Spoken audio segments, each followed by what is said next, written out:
தரையே தேயும் அளவுக்கு ஊர்ந்து சென்றவர் விசுவாசத்தை பற்றி கிளாஸ் எடுக்கிறாரு என்று இபிஎஸ்ஐ விளாசியுள்ளார் செந்தில் பாலாஜி. எடப்பாடி பழனிசாமி தமிழ்நாட்டையே பாஜகவிட மனமானம் வைத்ததாகவும் அவரே பதவி வியாபாரி என்று செந்தில் பாலாஜி குற்றம் சாட்டியுள்ளார். சேலம் மாவட்டம் ஓமலூரில் செய்தியாளர்களுக்கு பேட்டியளித்த அதிமுக பொதுச் செயலாளர் எடப்பாடி பழனிசாமி, செந்தில் பாலாஜிக்கு அமைதிப்படை அமாவாசை என்று பெயர் பொருத்தமானது. 5 கட்சிக்கு சென்று திமுகவிற்கு வந்துள்ளார். இனிமேல் எந்த கட்சிக்கு செல்வார் என்று தெரியவில்லை. 5 ஆண்டு காலத்தில் திமுக அதிமுக 2 கட்சி சின்னத்திலும் தேர்தலில் நின்றவர். இவரை போன்றுதான் அமைச்சர் சேகர்பாபு பேசி வருகிறார். இவர்கள் எல்லாம் அரசியல் வியாபாரிகள். உண்மையான விசுவாசி என்றால் ஒரே கட்சியில் இருக்க வேண்டும். கட்சி ஆரம்பித்த போது அதிமுகவில் சேர்ந்தேன். அந்த கட்சியை நேசித்ததால் எனக்கு பொதுச் செயலாளர் என்ற அங்கீகாரம் கிடைத்துள்ளது. சந்தர்ப்ப சூழ்நிலையை கருதி வேடந்தாங்கல் பறவைகள் போன்று அவ்வப்போது வந்து செல்பவர்கள்.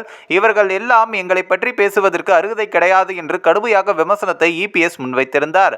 இந்நிலையில் எடப்பாடி பழனிசாமியின் விமர்சனத்திற்கு அமைச்சர் செந்தில் பாலாஜி பதிலடியும் கொடுத்துள்ளார். இது தொடர்பாக அமைச்சர் செந்தில் பாலாஜி வெளியிட்டுள்ள எக்ஸ் தளத்தில், தரையே தேயும் அளவுக்கு ஊர்ந்து சென்றவர் காலை பிடித்து முதல்வராகி பதவி சுகம் கண்டவுடன் அந்த கால்களையே வாரிவிட்ட எடப்பாடி பழனிசாமி அவர்கள் அரசியல் விசுவாசம் பற்றி வகுப்பெடுக்கிறார்.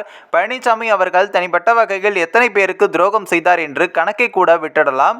தனது பதவி நிலைத்திருக்க வேண்டும் எனும் சுயநலத்திற்காக தமிழ்நாட்டையே பாஜகவிட மனமானம் வைத்தார் என்பதை தமிழ்நாட்டு மக்கள் அனைவரும் அறிவர். புலி மூட்டையில் ஆரம்பித்து அரசியல் வரை எல்லாவற்றையும் எந்த ஒரு அறமும் இன்றி வெறும் வியாபாரமாகவே பார்க்கும் வியாபாரி பழனிசாமி எப்படியான அரசியல் வியாபாரி என்பது அவரை சுற்றியிருப்பவர்களுக்கு மிக நன்றாக தெரியும். அடிமை கூட்டத்திற்கு லாவணி பாடாதவர்களுக்கு எல்லாம் ஏதோ ஒரு முத்திரை குத்தி அவர்களை காலி செய்வதற்காக எந்த ஒரு லாபியும் செய்ய தயங்காத பதவி வியாபாரி பழனிசாமி மற்றவர்களை பார்த்து வியாபாரி என்று சொல்வதுதான் நகைமுரண் என்றும் விமர்சனமும் செய்துள்ளார். இந்த ஒரு வீடியோ குறித்து உங்களுடைய கருத்துக்களை நீங்க மறக்காம கமெண்ட்ஸ்ல சொல்லுங்க. நம்ம ஏஷியாநெட் நியூஸ் தமிழையும் தொடர்ந்து ஃபாலோ பண்ணுங்க.